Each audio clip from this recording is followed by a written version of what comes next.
All right, good afternoon. So welcome to this panel. My name is Kangyong Sun. I'm a professor at the Hitotsubashi University Business School. So we are one of the leading business schools in Japan. So I personally, my research and teaching focus on AI and the business. So it's such a great honor and a pleasure to have this great panel. So so far, I guess you already heard a lot of ideas, concepts, strategies, visions.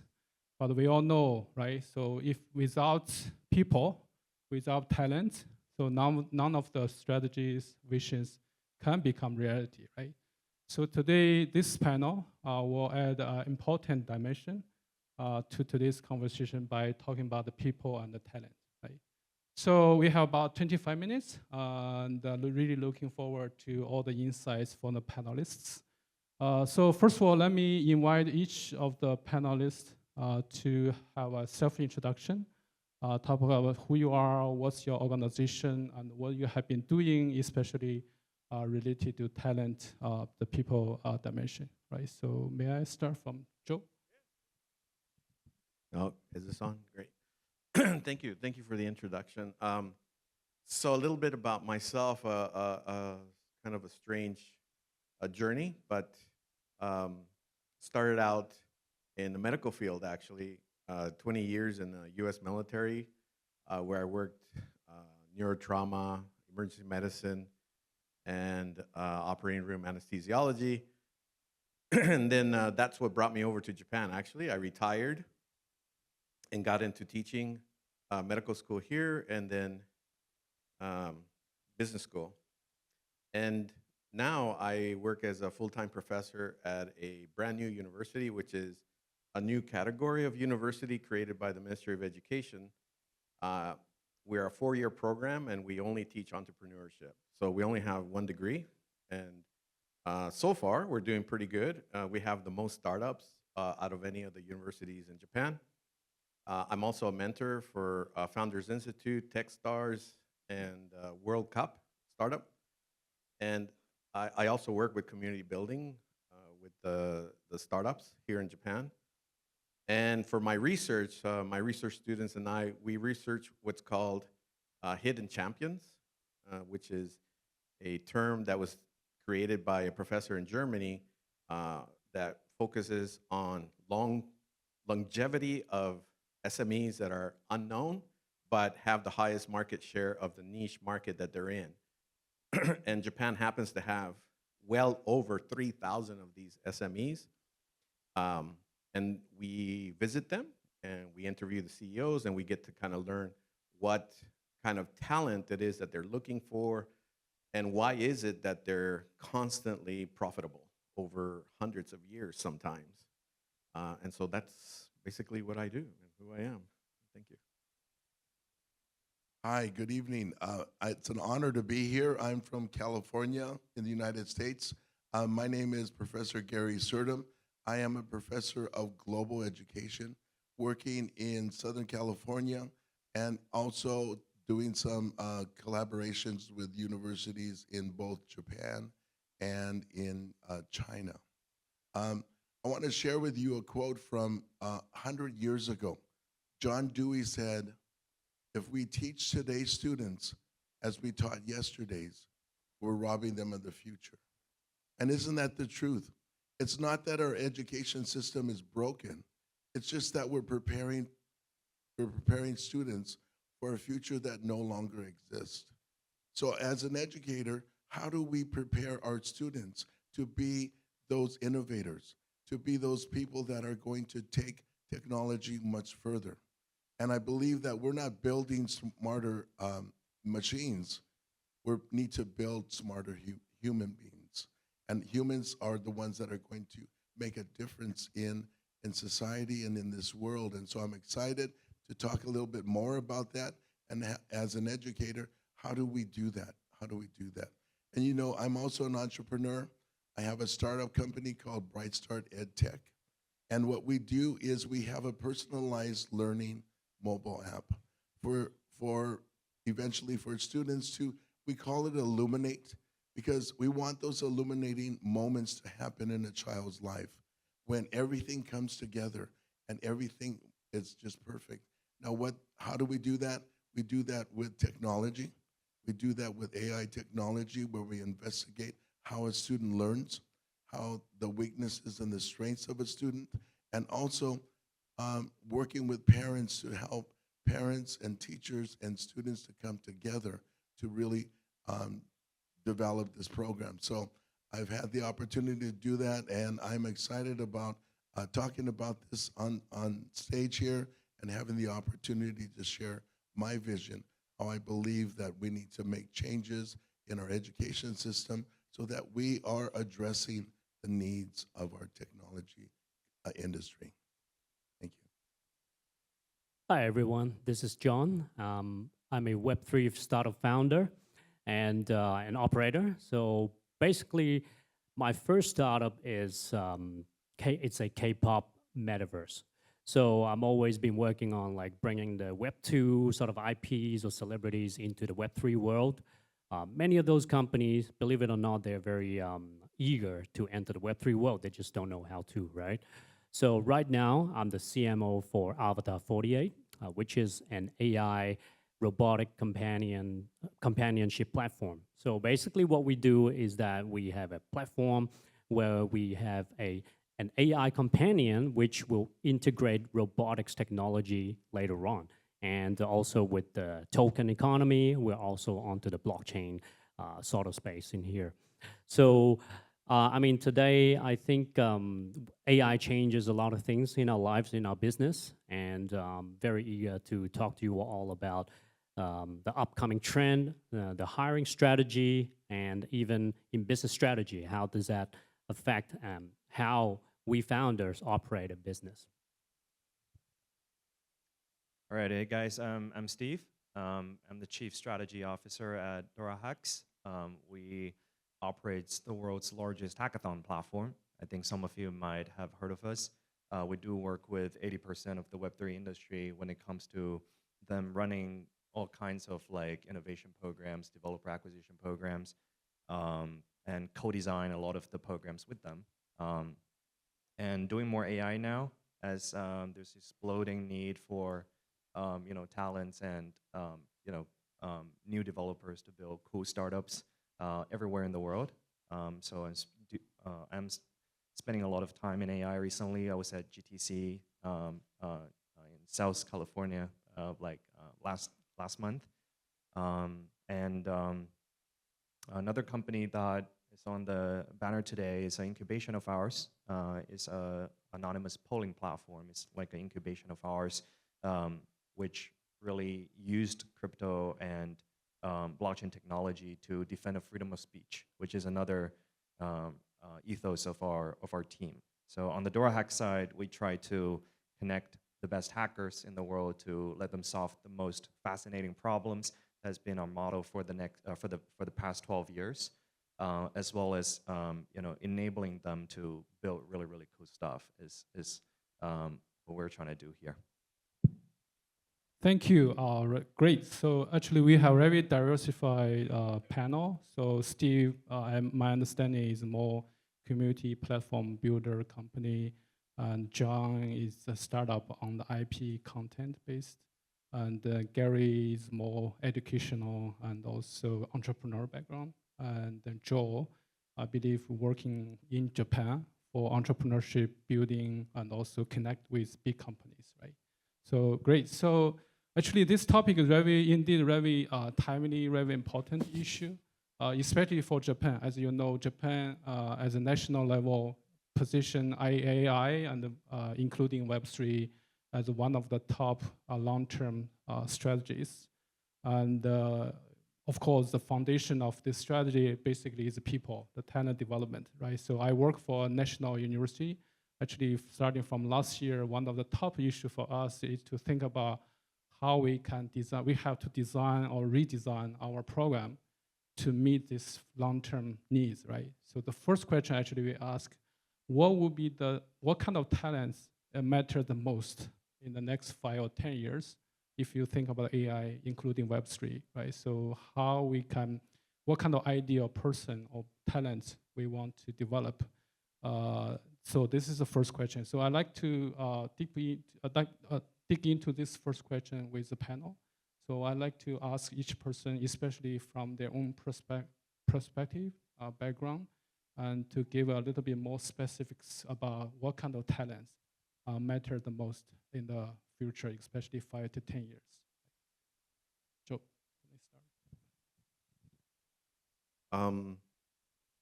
Well, I'll answer the question from two perspectives. The first, of course, is education. So my background is also on what's called project-based learning, or problem-based learning, also active learning. And that is that we focus education on individualized needs. So there's not one program for all. And also we prepare the students to do practical application of what knowledge they've gained. So that's very, very important. More so now because students have quick access to everything. So there is no need to go, make long programs that a student can learn on their own very quickly. So that's the first. The second approach is that when I do my research with these hidden champions in Japan, we visit the companies, we interview the CEOs, and we ask them, what kind of talent are you going to need for the future? And often enough, it's talent that you would think wasn't important in the age of AI, right? But the talent that they're looking for really is people that can make decisions on their own, right? They have the autonomy to make decisions. They gain the trust of their supervisors, and so there's no centralized control of what is being done for the company. Rather, they're given a challenge and they're able to meet that challenge on their own based on the knowledge that they have, and that's really what they want. Everything else is secondary, but yeah. So I started off talking about that education is not broken, but we need to look at how are we preparing the future? And we need to look at it. My idea is, or my theory is, we need to build an ecosystem that brings education, brings the technology industry and government together, not separate entities, but together. And together we develop curriculum that is cutting edge, not curriculum that takes 4 or 5 years to get approved by the university, but curriculum that is the cutting edge. Having technology industry come into the classroom, come into the university and build the curriculum. Second thing is have students have hands-on activities. Go into the industry, go into the companies and roll up their sleeves and learn firsthand what it's like to be an innovator, what it's like to make a difference. And then finally, that we need to remember that learning needs to be continuous. We don't stop learning after we graduate and we get a job. We need to continue, and as a company, we need to continue to offer these courses that are going to bring them to a higher level. Let me give you an example. We have the program called Illuminate, and it's a personalized learning. What I did is I got university interns that are getting their master's in computer science. They came on board with us, and they came in with the power of youth, the power of excitement, and then they helped to build our mobile app, but at the same time, we gave them leverage to basically tell us what you think needs to happen with our app. One of the example is our student. His name is Min. He graduated with a master's in AI technology out of Berkeley. He says, you know what? I feel that once we go, we launched it already as a free app, but once we go to have a subscription base, I don't think we have enough meat in our mobile app. So I asked him, okay, what do you suggest? So he thought, his idea was, we talk about responsibility, we talk about honesty, we talk about caring. So let's take it a step further. As the parent and the child come together, let's have them write a book. Let's have them tell a story about what it's like to be responsible, what they just learned. And so now he's heading the project, and he's being able to really take the idea that he had and make our product 100% better. So that's what really, when you bring in those university students, that they're really adding to our company and making a difference. So that would be my suggestion. Work with the industry to build a stronger, up-to-date curriculum. Let the students get involved in hands-on activities with the companies, and then let learning continue to go on. What happened with these interns is, because we're a startup company, we offered them equity in our company. So now they're partners with us because we work together. And so I'm really pleased to be able to do that. Thank you for sharing this. My understanding, like Joe just mentioned about, actually based on his research and then exchange with companies, one of the most important character is about the judgment, ability to make judgment. And then Gary just shared from different perspective, like how to educate from this perspective, right? So to integrate with the industry needs, to look at what kind of talent we need, right? So now let me move on to John and Steve, because John is working for startup companies and Steve working for the platform community builder. They have very different perspective, right? So I start from John. Sure. I think from our startup perspective, it's actually pretty straightforward.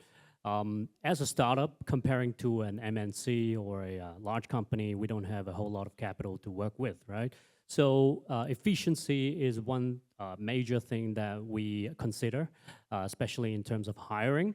Now, look, we're not trying to cut out all of these staffs or downsize our workforce.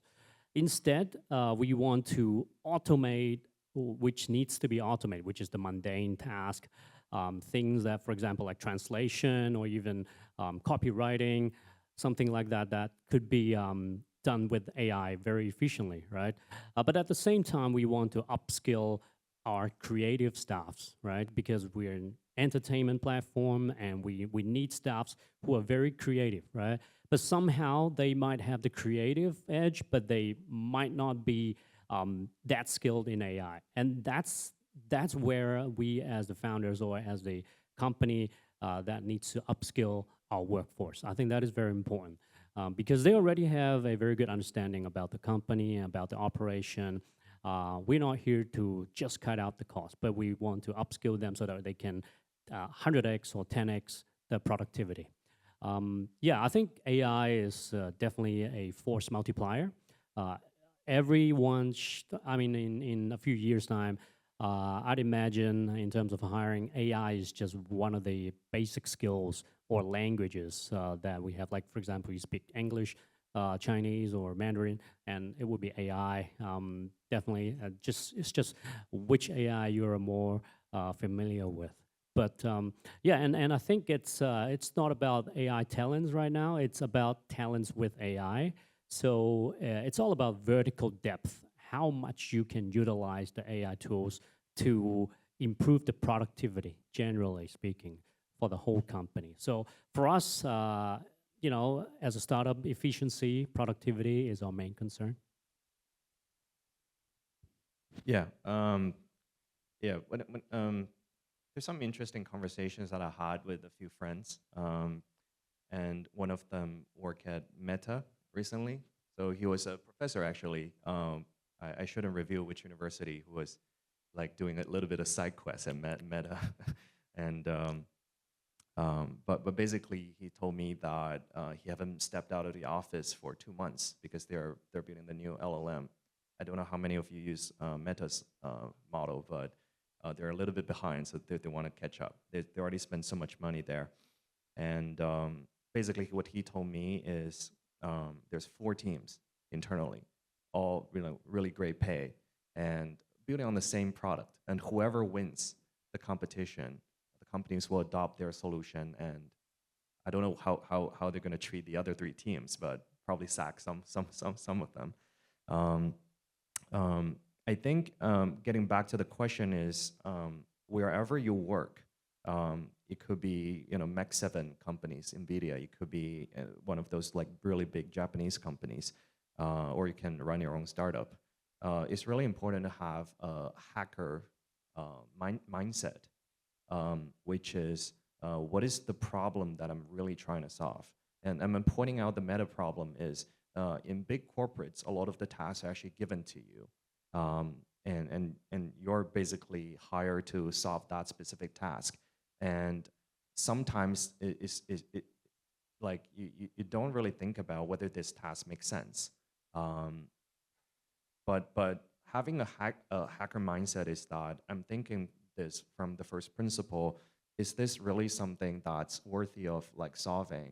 And how do I apply all of my knowledge and skills? Or how do I acquire the skills necessary for me to solve this specific task? And it can be really small as like just building a small feature. It can be really big as building a startup or building a really big project as like a large language model, which is a $1 billion business. So I think whoever possesses this mindset and can really put into practice is what I would define a talent, truly is. Wherever you work, it could be working at Meta, you can be just building your own startup.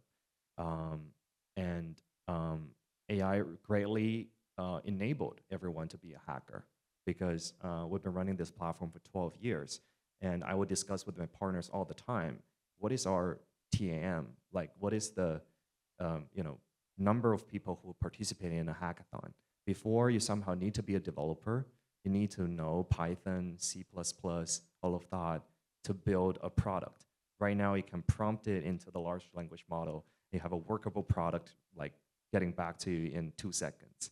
So everyone on this panel in this room can become a hacker. So once you have this mindset, essentially you're becoming a better talent is my take on this. The most discussed topic was probably in the last few years is about like AI will replace a lot of jobs, replace a lot of tasks. As John and Steve mentioned, actually that's something AI cannot replace. I think that's really great perspective to define what kind of talent we need, right? So as I understand, the ability to work with AI, not only the literacy of AI, but also know how to define the problem, what you want to do, which is driven by your curiosity, driven by your mindset. Of course, at the end, you have to make judgment and you have to motivate by your own kind of mindset, right? So given the limited time, I actually prepared several questions, but I do want to come one question, last question. And then please also help me, each of you, just summarize like 1 minute with me because of time. So the one question I really want to get your opinion is about in Japan, right? So we are in Japan. So from your perspective, based on your experience, what do you think Japan, the opportunities and the challenges of Japan, right? So if you don't have, especially on the opportunities, what do you see Japan as a future, your business, your future investment, and so on? Steve, may I start from you? Sure, I'll be quick. I think there's both opportunity in Web3 and AI. Web3-wise, it's all about adoption. So this is a huge local economy. Someone from SMBC dropped by my booth earlier today, and he's thinking about adopting stablecoins in the banking system. So I think crypto is great. It's stablecoins offer second level clearance, remittance. That's like so much better than traditional banking system. It's a hedge of like a global asset as well. It can hedge against the dollar. It can hedge against like local assets as well. So I think there's a lot of startup opportunities around there, globally and locally. You can come to a big enterprise to drive adoption of crypto. You can build your own startup, which I do encourage more young talents in Japan to do. They are very used to graduate and work at a big company for 50 years. I would encourage them to run their own startups more. A little bit intimidating, but it's something that's actually fine. Secondly is, I chatted with another friend today that all of the large language model companies that I know from either China and US is trying to penetrate the local market. So to accelerate the adoption of AI locally, there's a lot of chances as well. And John is building a great startup around AI. So there's more startup around, opportunities around just like any industry locally. I think this is like the opportunity that I would say there's like pretty obvious in the local market. Sorry, may I ask you speed up? Sure. I'll be very quick. So I've been in some of the Japanese Web3 AI conferences for the past couple of years since 2021, I think. And I can definitely feel the whole sentiment of the AI and Web3 the people who accepted Web3 and AI has been like the numbers just skyrocketed. And plus, we see that huge institutions has been adopting stablecoins, and also the government has been very supportive with Web3, like lowering the tax and stuff. These are all like bullish factors for people who wants to develop their AI projects or in Japan locally themselves, so which is looking very good, very bright. However, I think one of the things that, because me and my last project, I've been working with Japanese companies like IP companies. They're very like trust is one big thing, So I think in Japan there's a lot of opportunity, but somehow it takes time for the process to go through. Okay, really quickly. There's a Japanese word, and I forget what it is, but it means have a beginner's mindset. Have an open mind to what possibilities are. As an educator and as an entrepreneur, we're in a kind of a strange place. We see the future even before there's evidence that it exists. So as part of Japan, we need to change our mindset, and we need to go from what this conference says, from tradition into the future, and helping our industry and helping our education to have an open mindset to be able to prepare our students for the future. I think John and Gary both said something similar that I wanted to say as well, and that is, having lived in Japan for nearly 20 years, something that's really important is that there is a misconception or misunderstanding of people that come to Japan and say, let's duplicate what's being done in Silicon Valley. And then, years later, they find out that it's not that easy. So what we need is an open mindset to understand what the culture is like in Japan. And it's not going to be exactly a duplicate twin of what it is that's anywhere else. And allow Japan to do it their way, and then you'll see that it's going to be much easier. So having an open mindset, a hacker's mindset or growth mindset is really important for success in Japan. So much again. So because we already are out of time, so thank you again. Thank you. Thank you very much. Much to our panel. Please, a big round of applause. Thank you.